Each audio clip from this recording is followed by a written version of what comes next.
ddala omuwabutwa wa kyejo ekiwanga akiyita ngoma amagumba agayita ndege essanja aliyita mbugo mu ntungo mwayagala okuba endiri bannange endwadde eteekutte tekwefunguzisa mwami wakalwala akayuteyute owoza nti liri neno linzita kabakeewaniko k'amakobe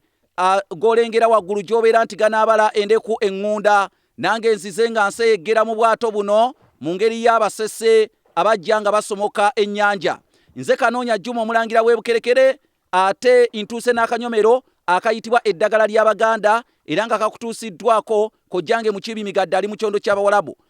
akaddo kano ke bayita Kayongo abeddira ekkobe mulituuma ng'erinnya naye era nkasanze wano ku nnyanja ku kaddo kano akayitibwa Kayongo njagala okutegeeza mu abasajja munyiikire okkanywa nabadde neewaza okusomesa ku ddagala ly'amaanyi g'ekisajja naye munyiikire okkanywa kubanga ennaku zino kizibu nnyo kyakusanga abasajja abayina abakyala ababiri nga nze nga bonna basobola okubaawo nga tebanobye olw'embeera y'amaanyi g'ekisajja kati mbasibirira entanda bw'abanga n'omu ayagala kunoba ng'ate nga ffe twagala obeere na babiri oba basatu n'okkirawo mwana wattu Wekwate Kayongo ebintu bigende butooko obwogo bukaluba nze Kanoonya Juma omulangira w'Ebukerekere mbawadde ekikolo n'eddagala mu kanyomero kano akayitibwa eddagala ly'Abaganda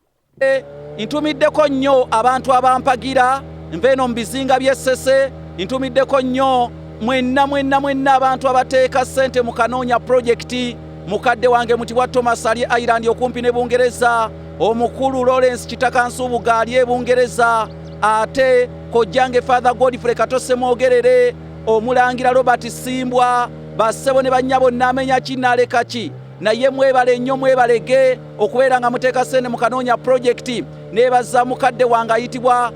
Fred Uleka Weesa mu kyondo ky'Abawalabu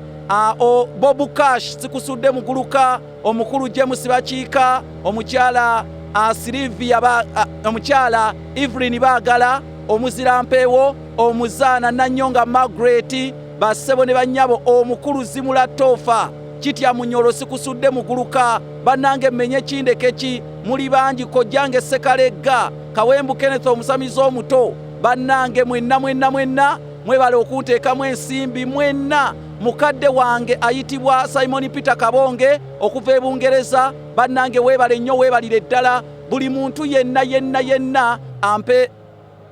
bane mwebale nnyo mwebalire ddala temujjanga okwo ndi eno gyendi mbaweereza era nja kubeera nga mbaweereza ebbanga lyonna mweraba